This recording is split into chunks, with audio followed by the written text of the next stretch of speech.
নম্বর লক্ষ্য। হ্যাঁ কাকু 1 কেজি পেঁপে দিয়েন তো, ভালোটা দেখে দিয়েন।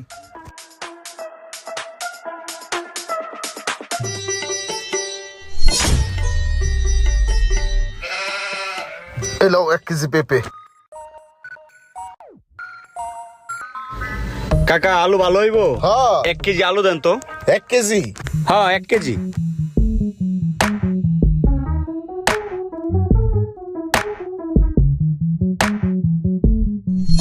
এই লাও তোমার 1 কেজি আলু। ঠিক আছে কাকা। কাকা একটা কথা জিগাই, হ্যাঁ বাবা জিগাও। এই যে 2টা লোক আপনার কাছ থেকে বাজার নিল, 2টা লোকরে আপনি অল্প অল্প কইরা কেজিতে কম দিলেন, এটার কারণটা কি? কি কও বাবা, কম গেছে? খেয়াল করি নাই, বয়স হয়েছে তো, তাল ঠিক নাই। ঠিক আছে কাকা, বুঝলাম আপনার বয়স হয়েছে তার ঠিক নাই, কিন্তু 2টা লোকটা তো আপনি বেশিও দিয়ে দিতে পারতেন। বেশি